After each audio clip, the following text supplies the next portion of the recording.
উমরের কিছু fan follower, আমরা ঠাকুরগাঁও আসছিলাম, ফান্ড কালেক্ট করতেছি, মানবিক কাজ করতেছি, বাট তারা আমাদের এখানে ডিস্টার্ব করছে, সিনক্রেট করছে। আমরা 22,000 টাকা তুলতে পারছি, এখানে হয়তো লাখখানিক টাকা বা আর 100 টাকা হলেও বেশি তোলা যেত। এন্ড উমর এটার মধ্যে জড়িত, হয়তো ঠাকুরগাঁও আসছে, পোস্ট দেখছে, তার কিছু ফ্যান ফলোয়ারকে বলছে যে বিলাল ভাই যাচ্ছে অথবা যাবে, ডিস্টার্ব করো যাতে কাজ না করতে পারে। আমি বলতেছি আগামী 24 ঘন্টার মধ্যে উমরের ফ্যান ফলোয়ারদের দৃষ্টি আকর্ষণ করছি, ওরা কি করবে জানি না, বাট উমর যদি এটা নিয়ে কথা না বলে, মাফ যদি না চায় ওর ফ্যান ফলোয়ার, গাজীপুর ছাড়া বাকি 63 জেলায় উমর বয়কট।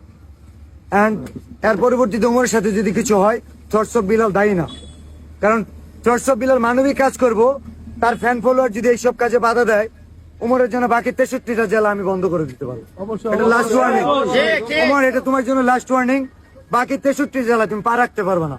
তোমার ফ্যান ফলোয়ারদের এখনো সময় আছে, তুমি বলবো, আগে তোমার মানুষ হওয়ার দরকার, তোমার আগে মানুষ হওয়ার দরকার, ঠিক আছে? আগে তোমার মানুষ হওয়ার দরকার। আমি 24 ঘন্টা সময় দিলাম, না হলে বাকি 63 জেলায় উমর বয়কট, উমর বয়কট, উমর বাকি 63 জেলায় মানবিক কাজে যে বাধা দেয়, এই ঠাকুরগাঁওয়ের পোলাপানে উমর বলে দিচ্ছে, না হলে ঠাকুরগাঁওয়ের পোলাপানে স্পট দেওয়া হয় না।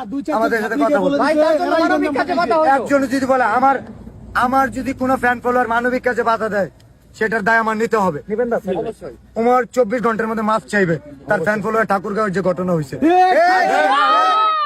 না, আর যদি না হয় গাজীপুর তার এলাকায়, এটা ছাড়া বাকি 63 জেলায় উমরকে ওপেন চ্যালেঞ্জ, আমি বয়কট। কারণ উমর প্রবেশ করতে পারবে না বাংলাদেশের কোন জেলায়, এটা চ্যালেঞ্জ না, এটা মানবিক কাজে বাধা দেওয়ার জন্য তার শাস্তি। হোয়াটসঅ্যাপ বিলাল ভাই মানবিক ভালো ভালো কাজ করতেছে, তার কাজের বাধা দেওয়াটা তো একটু ভুল, এটা তো ঠিক না। এটা নিয়ে কথা বলতে চাইছিলাম না, তা বললাম। আমি জামালপুরের ছেলে এই হিসেবে কথাটা বললাম। বিল্লাল ভাই এগিয়ে যাচ্ছেন, এগিয়ে যান, আপনার মতো আপনি কাজ চালিয়ে যান।